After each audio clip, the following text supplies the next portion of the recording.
அனைவருக்கும் வணக்கம்ப்பா. இன்னைக்கு வெள்ளை பிரியாணி பண்ணுவோம். பிரிஞ்சி நான் பாருங்கள் என்னென்ன எடுத்து வச்சுருக்கேன் பார்த்துக்கோங்க. பொருள் என்னென்ன தேவைன்னு பட்டாணி, கேரட்டு சும்மா ரெண்டு ஒரு பாதி கேரட்டு, 2 பீன்ஸு, புதினா, பச்சை மிளகாப்பா, தக்காளி ஒரு தக்காளி, வெங்காயம், கருவேப்பிலை, கொத்தமல்லி வச்சுருக்கேன்ப்பா. தேங்காய் பால் கொஞ்சம் எடுத்து வச்சுருக்கேன். பாஸ்மதி ரைஸு கழுவி வச்சுருக்கேன் பார்த்துக்கோங்க. கடாய் குக்கர் வச்சுருக்கேன்ப்பா. பட்டை லவங்கம் போடுறோம்.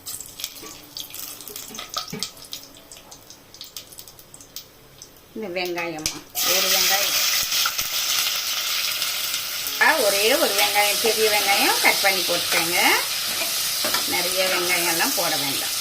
பெரிய வெங்காயம் ஒன்று கட் பண்ணி போட்டுக்கோங்க. நல்லா தேவைப்பட்டோம். அது 3 பச்சை மிளகாய் போட்டுருக்கேன்ப்பா. நம்ம காரம் போட போகிறதில்லை.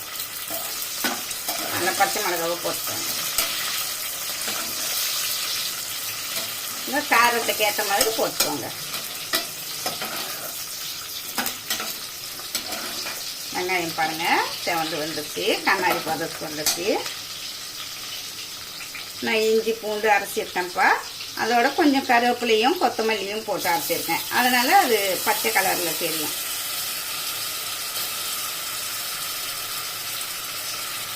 பேர பசங்களுக்கு இன்னைக்கு ஒயிட் பிரியாணியும் சிக்கன் 65 குழந்தைங்க கேட்டாங்க எங்கள் கேமராமேனுக்கு. ஒரு நிமிஷம் நல்லா இஞ்சியும் பூண்டும் வதங்கட்டோம்ப்பா.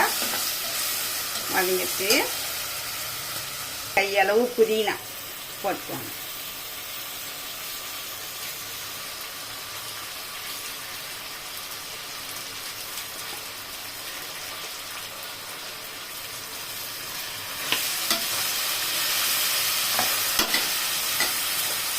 பாருங்க ஒரு புளி, கொத்தமல்லி,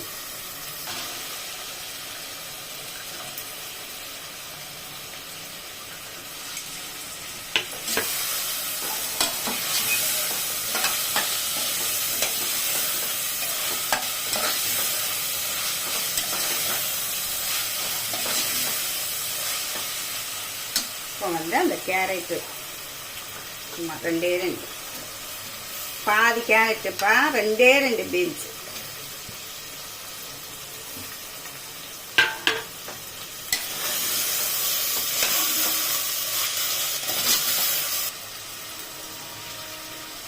தக்காளி பழம்ப்பா. ஒரே ஒரு தக்காளி பழம் கட் பண்ணி போட்டுக்கோங்க.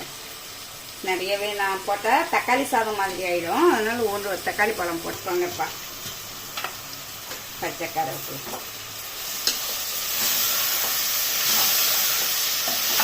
உப்பு போட்டுக்கோங்க. நான் சாதத்துக்கும் சேர்த்து போட்டுறேன், நீங்கள் பார்த்து போட்டுக்கோங்க. தேங்காய் பால் எடுத்து வச்சுக்கோங்க, அதை ஊற்றுங்க. நீங்கள் அளந்து ஊற்றிக்கோங்க. 1 அளவுக்கு அரிசிக்கு 1 அளவுக்கு தண்ணி ஊற்றிக்கோங்க.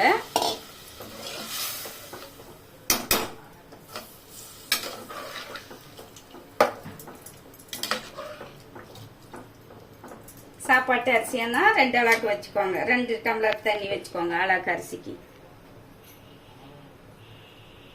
தேங்காய் பால் ஊற்றிருக்கேன்ப்பா. பாருங்கள் தண்ணி ஊற்றுறேன். நீங்கள் 1 அளவுக்கு அரிசினா 1 டம்ளர் அரிசியில் டம்ளரில் அளந்து போட்டுக்கோங்க. 1 டம்ளர் அரிசினா 1 டம்ளர் தண்ணி வச்சுக்கோங்க. பாஸ்மதி ரைஸ்னா நார்மல் ஜீரக சம்பானாலும் 1 டம்ளர் வச்சுக்கோங்க. நான் வேறு நம்ம சாப்பாட்டு அரிசினா டம்ளருக்கு டம்ளர் வைக்கணும். 2 டம்ளர் வைக்கணும். 1 டம்ளர் அரிசினா 2 டம்ளர் தண்ணி ஊற்றணும். இப்போ இந்த டைமில் நீங்கள் உப்பு பார்த்துக்கோங்க. நல்லா இப்படி ஒதுக்கிட்டு பார்த்துக்கோங்க. மேலே எண்ணெயாக இருக்கும் பார்த்துக்கோங்க. கொஞ்சம் நேரம் மூடி போடுவோம்ப்பா. அரிசி போடுவாங்கப்பா. தண்ணி கொதிக்குது. நான் நெய்யெல்லாம் போடலப்பா பசங்களுக்கு இன்னைக்கு. பாருங்கள் தண்ணி கொதிக்குது. இப்போ அரிசி போட்டுருங்க. கொதிக்குது. இப்போ வந்து கொத்தமல்லி போட்டுடலாம். இப்போ வந்து உங்களுக்கு உப்பு பார்த்துக்கோங்க. இந்த டைமில் கம்மியாக இருந்தால் உப்பு போட்டுக்கோங்க. ஏன்னா வெயிட் போட போகிறோம்ல, நம்ம இப்போ மூடி போட்டுருவோம். மூடி போட்டுருவோம். இந்த டைமில் நல்லா மூடி போட்டுருங்க. மூடி போட்டு ஒரு சவுண்டு விட்டுட்டு 5 நிமிஷம் சிம்மில் போட்டுருங்க. உங்கள் அடுப்பு எப்படி எரியுமோ அப்படி பார்த்துக்கோங்க. சின்ன அடுப்பானா கொஞ்ச நேரம் விடுங்க, இன்னும் கொஞ்ச நேரம். நம்ம குக்கர் ஆஃப் பண்ணிட்டோம், ஒரு சவுண்டு விட்டோம், 5 நிமிஷம் வந்து சிம்மில் போட்டோம். பாருங்கள், அடி பிடிக்கல. நான் அப்படியே ஊற்றிட்டேன் தண்ணி. நீங்கள் ஒரு அளவுக்கு அரிசிக்கு ஒரு டம்ளர் அரிசிக்கு 1.5 டம்ளர் தண்ணி ஊற்றிக்கோங்க. பாஸ்மதி ரைஸ்னா, நார்மல் சாப்பாட்டு அரிசின்னா 2 டம்ளர் ஊற்றிக்கோங்க. பாருங்கள், கரெக்டாக இருக்கும். பார்த்துக்கோங்க. வெள்ளை பிரியாணி 65, சிக்கன் 65 வச்சுருக்கேன். தயிர் பச்சடிப்பா என் பேர பசங்க கேட்டாங்க, அதனால செஞ்சு கொடுத்தேன். இந்த மாதிரி நீங்கள் செஞ்சு சாப்பிட்டு டேஸ்ட் எப்படி இருக்குன்னு சொல்லுங்கள். எங்கள் வீடியோ பார்க்குறவங்களுக்கெல்லாம் நன்றி, வணக்கம்ப்பா.